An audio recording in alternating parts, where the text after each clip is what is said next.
Hi everyone, this is another one of our series of artist interview videos for Lockdown Slop, which is an online exhibition and printed publication that's kindly been supported by the East Anglian Art Fund and Norfolk County Council. And today we've got an interview with one of our fabulous artists, Maddie Exton. So Maddie is a conceptual artist and writer based in East Anglia. She is research and project based and works across painting, installation, film, performance and drawing. So hi Maddie. Thanks for having me. So you work across lots of mediums. Can you tell us what you feel this brings to your practice? Yeah, so it's kind of fun because I feel like the state of not knowing is like a really fertile ground, and it's a really fun place to be, to think I could take this anywhere. There's no restrictions. I could do anything with this idea.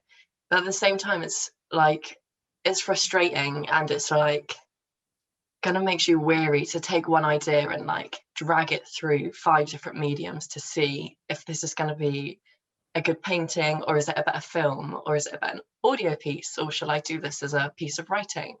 So it's kind of like a rigorous process that is rewarding in the end, but also there's like, I guess with everyone, there's like an idea, and sometimes you take it and you start to drag it, and then you just want to abandon that and like leave it to die.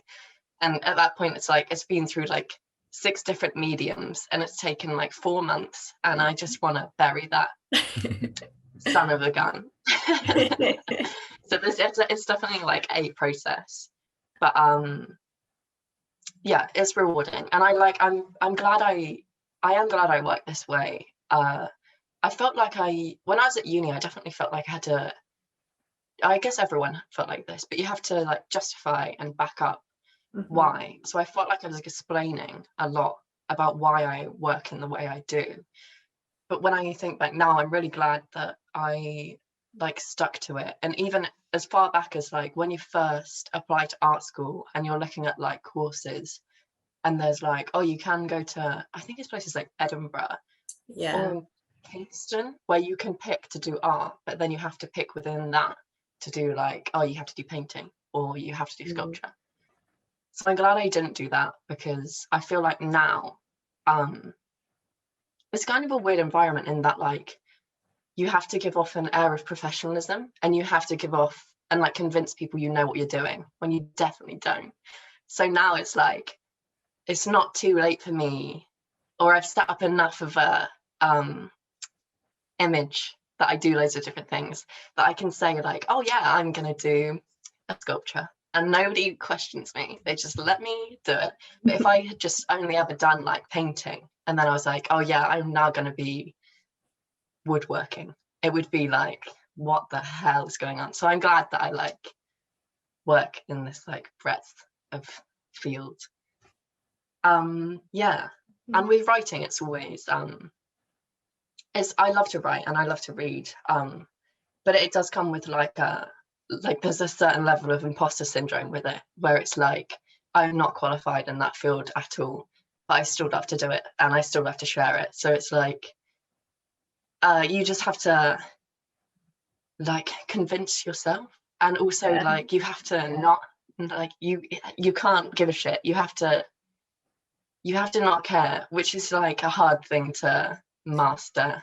I'm definitely not like fully masked, but I saw like, why am I saying this in an interview? I saw a TikTok the other day, and it was saying like how if anybody saw my notes app, then they'd be like, oh my god, they sent me to like an institute or and I was like, and nobody wants to like share their notes app, and I was like, oh my god, I literally screenshot my notes app and I put it like on my public Instagram. I've used like a notes app screenshot before for like a press release. So I'm out here like publicizing the things that you shouldn't, you have yeah, like I shouldn't be sharing this stuff, but I'm sharing it.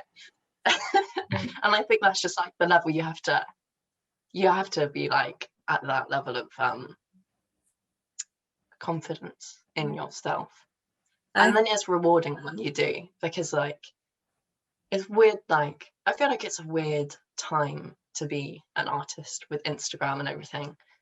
But it's so rewarding when you like put something on the internet and get feedback from like people like all over that you've never met before, and like, but you really respect them and like who have like a similar practice to you.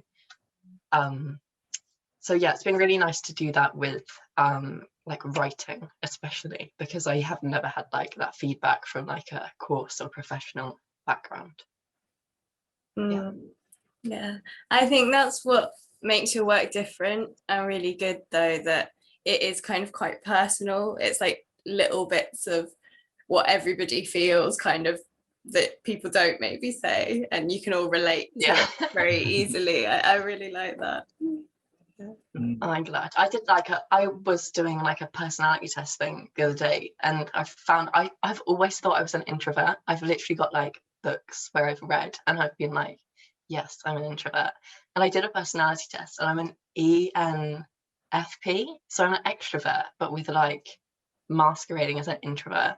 And it was saying that like ENFPs do like, they say the things that people think but don't say. And I was like, yeah, I hope so. I hope. That's a good one to be for an artist, I think, definitely. Yeah, definitely. So you kind of mentioned it a little bit there, but can you tell us a little bit more about the concepts behind your work? It sounds like you start with an idea and then the work flows from that in different mediums, but can you talk a little bit more about how things work conceptually? Yeah, definitely. So it sounds really weird, and I think maybe this is just an artist's thing where you don't like to over like intellectualize what you do, or like, I think this is like trauma from having to write loads of artist statements.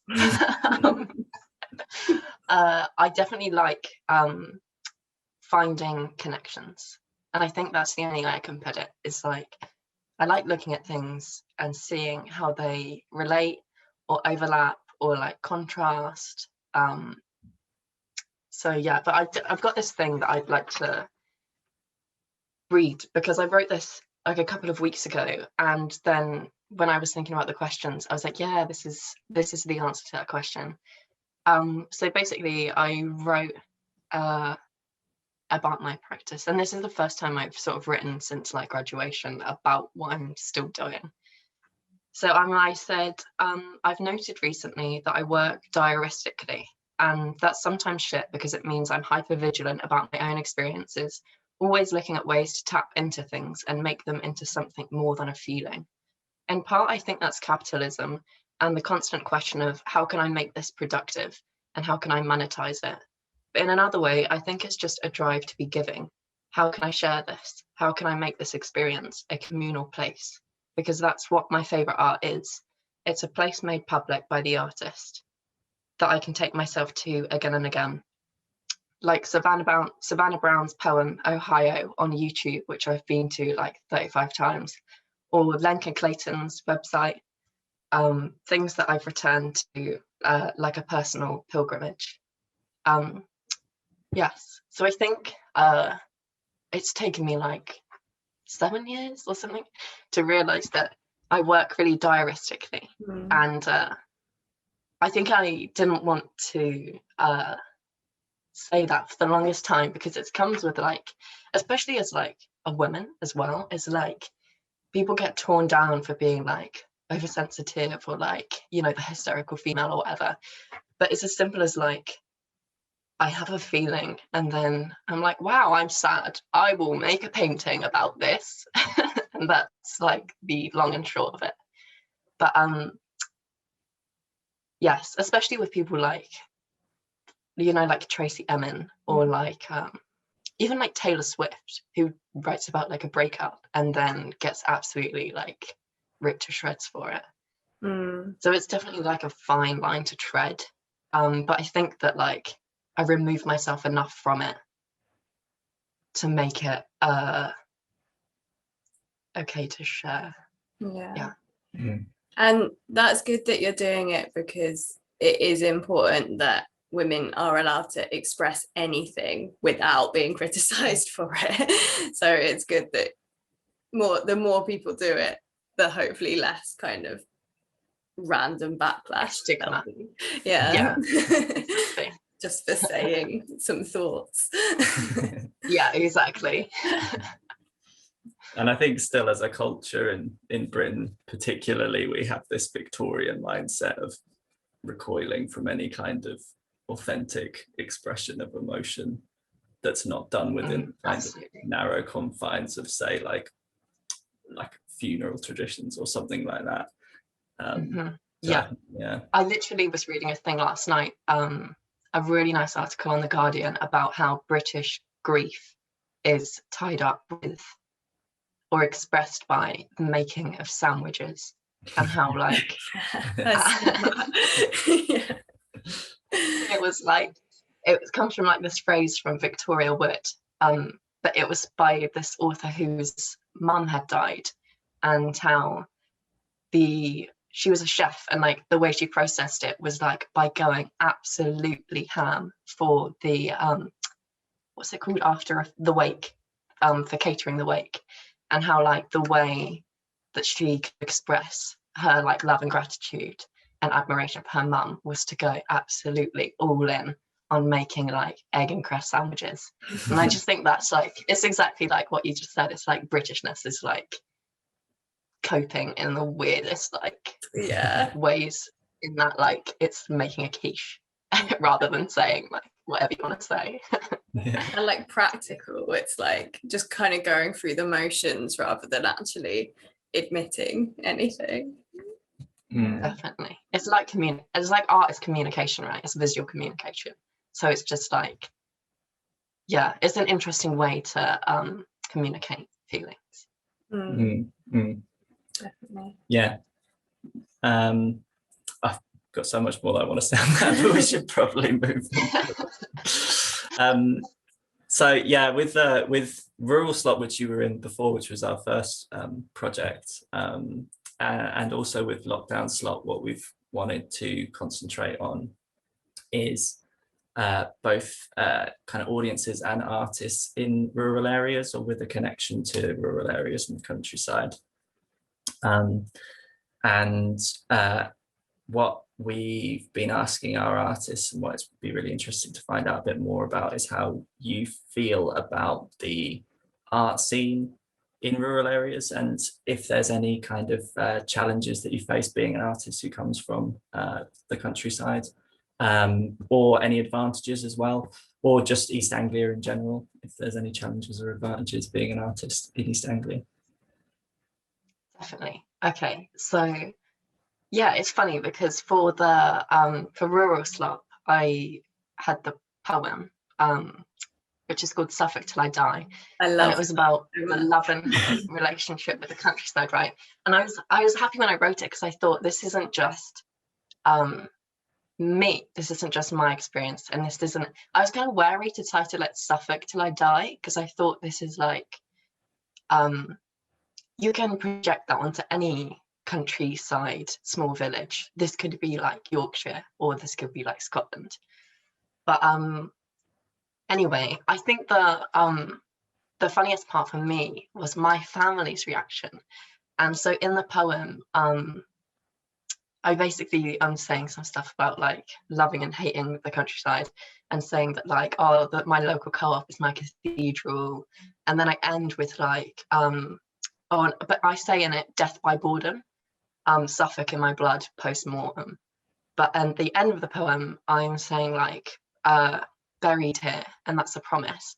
But my family were like, some people I know from Suffolk were like, oh, so you hate Suffolk? It's like, I literally say at the end, I want to be buried here. I don't. It's like they take it really like personally. And it's like that thing of the countryside is like born and bred, like this is our place, like super protective of it. Yeah, it definitely comes with its pros and cons, because you know everyone and everyone knows you, so that's got its perks and also its disadvantages.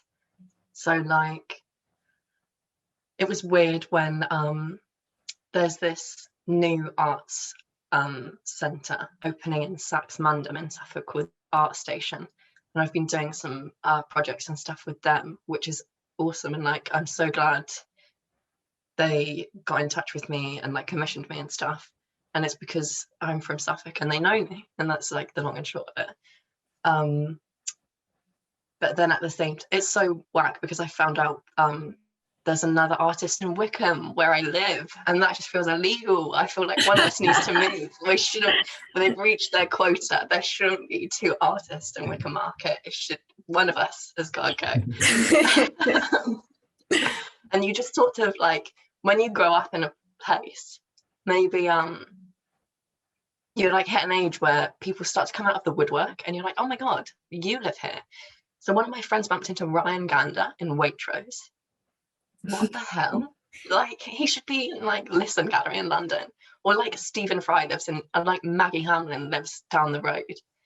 So there's like huge art names, right? So you'd think that it would be like thriving around here, but I think that the countryside is like where people go to retire. So the art scene is like things you can buy, and that's it. It's not like a focus on contemporary art at all. Yeah, stuff that will look nice in your house. Yeah, exactly. Like sheep and like the beach is, you know. But yeah, so at the end of uni, I got chosen to do a residency at Anthony Gormley's estate, High House in Norfolk, which is like really exciting. And I got out and got in touch with the girl that did it the year before me, called Tessa Fox, and I've been like chatting to her, and she's now in Manchester. And it's really nice to chat to somebody that's got like the same experience as you and knows what you're in for.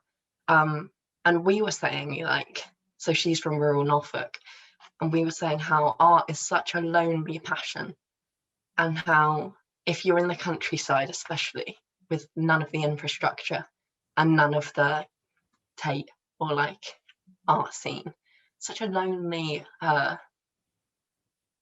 path to pave, especially if you're from a non-art family, which I am as well. It's like you have to be so sure and dedicated and ready to just be completely on your own in that endeavor. Yeah. But I think it is like, you know, there's definitely stuff to be excited about happening in the countryside, and like in East Anglia, specifically, it's cool because like you know what's going on.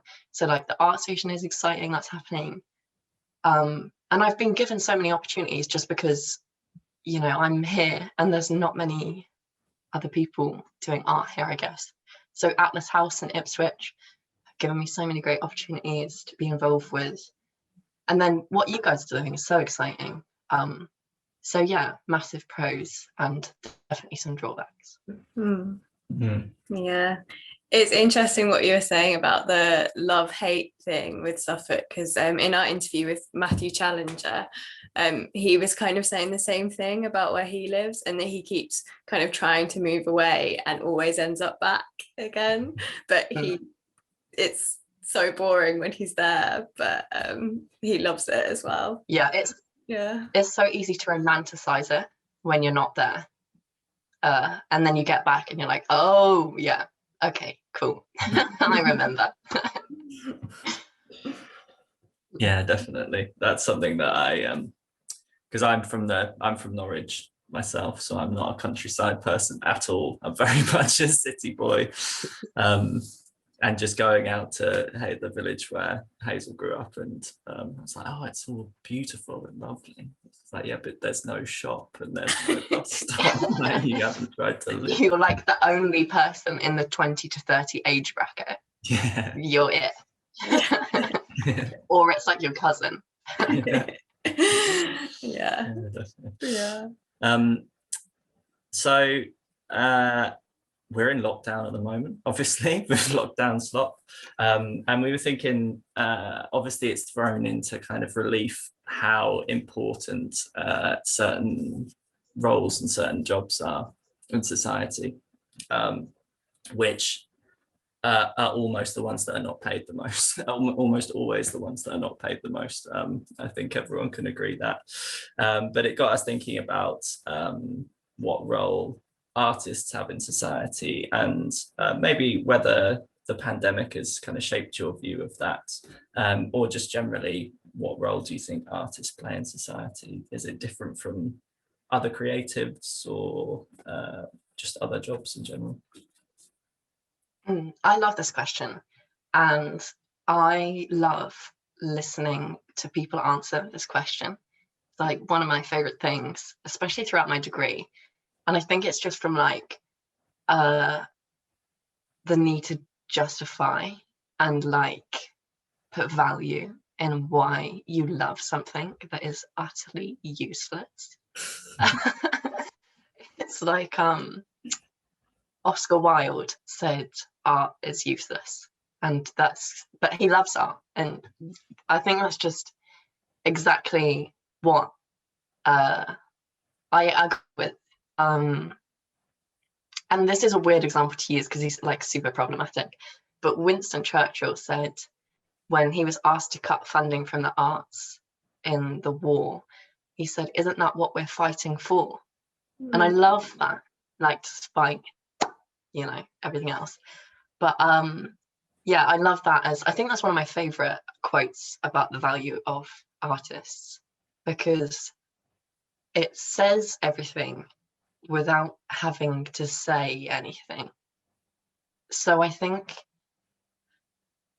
yeah, one of my favorite things about listening to people answer this question is that some people have like statistics, some people have like essays, some people have the most concise, wise little sayings and mantras that you can like use as like a bedtime mantra when you're like, what the hell am I doing? And then you're like, right, yeah, art is like amazing for society. Yes, absolutely agreed.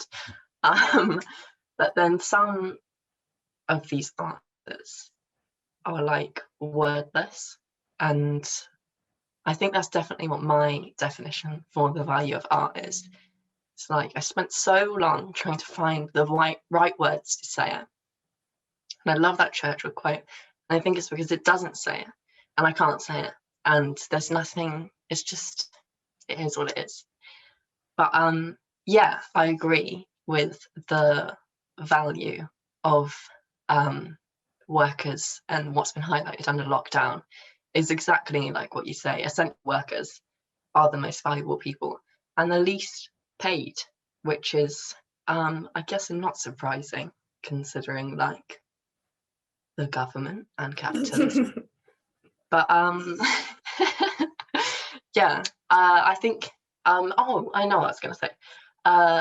Do you remember seeing, and this blew up on like social media not that long ago, and it was an infographic from the newspaper, the most useless jobs. Yeah. And it was number one, an artist, and they had to commission an artist to make it. I love that, and I think it just says everything we need to know, because it's like being an artist is like, what a slap in the face. Your job is to be like, yes, I'm number one, useless. But yeah, being an artist is like everything is stacked against you, with the way our modern world values things. Everything's stacked against you. And I think when I was in uni, I used to get so like depressed and like demotivated when we had speakers come in and they hadn't like been super prevalent and like worked everywhere and done loads of stuff. And I remember reading something by Brad Tremel once that was like, if your uni lecturers for art aren't practicing and aren't still making artwork, then why are you listening to them? And I remember taking that so to heart and thinking like, oh my God, yeah, absolutely. But then once you get out of that art education bubble, it's like you can completely understand why people stop and why people like give up when the landscape is like no funding, jobs are really hard, and like everybody's got a slash. Everybody's got like artist slash waiter, artist slash barman, artist slash. I remember going to the Playhouse once in Norwich, and the person I was with, like as a joke, was like, we had to sign in because of COVID.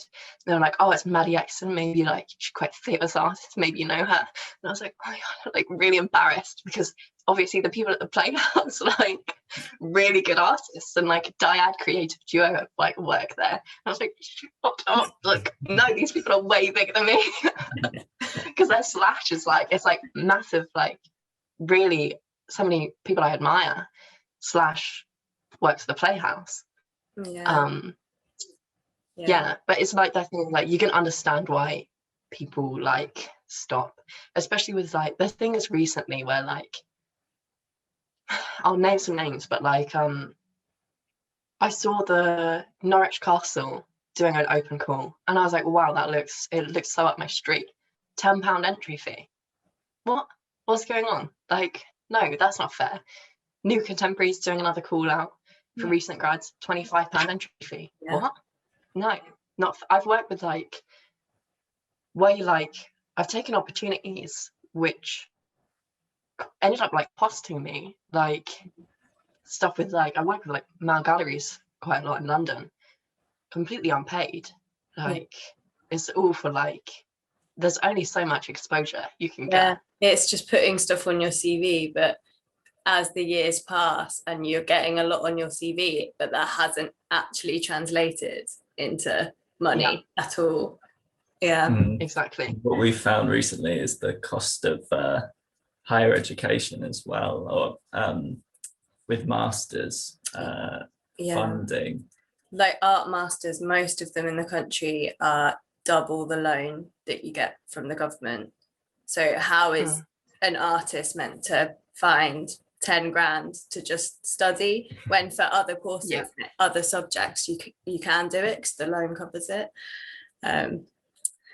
It's ridiculous, and it's just it just narrows people's view of what art is, because a lot of the time it is only rich people or people with really rich parents that are getting anywhere in it, so that's all that's represented. So no one else is going to be able to relate to what they're doing, or exactly. You're so right. It creates like such a class divide as well. And it's like when I was working at East Anglia in Norwich, talking to some people there, and we were talking about residencies and how they work so in favor of rich people and like people that can afford to just quit their job for a month or take like a month unpaid work, dash off to like some rural retreat and make art for a month. Like, wouldn't we all love to do that?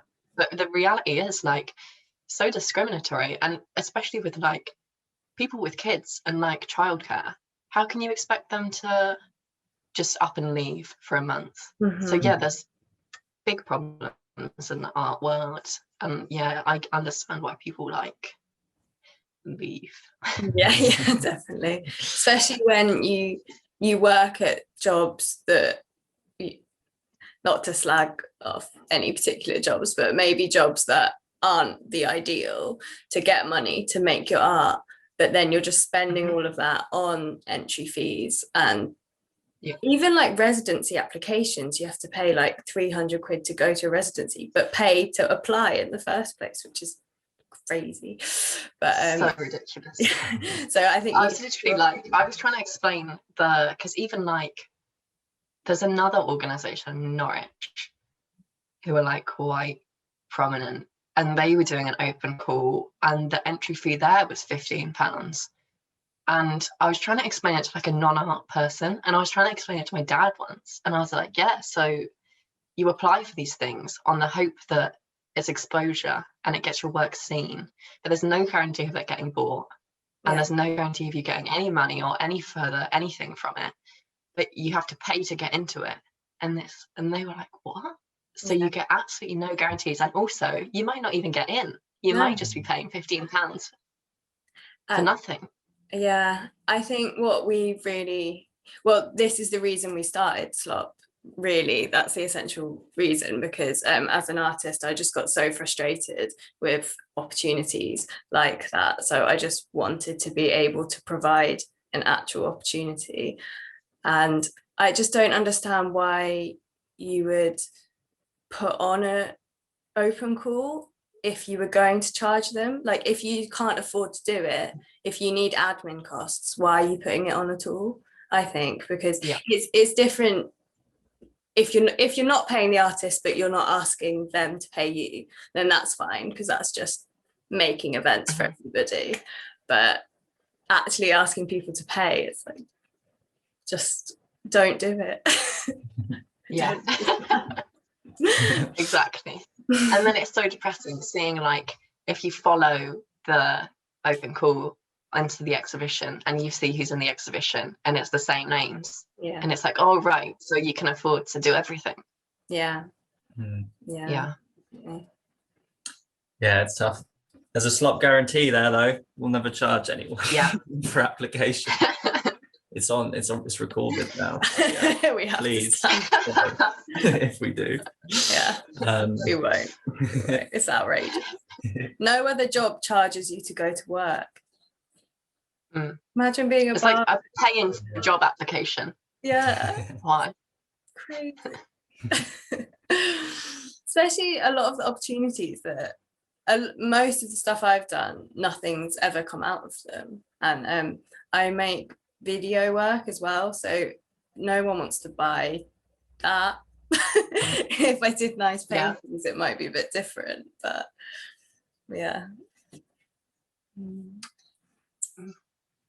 Well, listen, Maddie, this has been really lovely chatting to you, and we could talk for a lot longer, I'm sure, but we better wrap up then.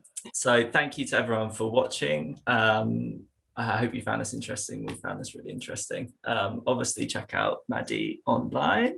And you can read her really amazing poem that she mentioned in Rural Slop as well. Yes. And look at all of the work in the publication and in the online exhibition.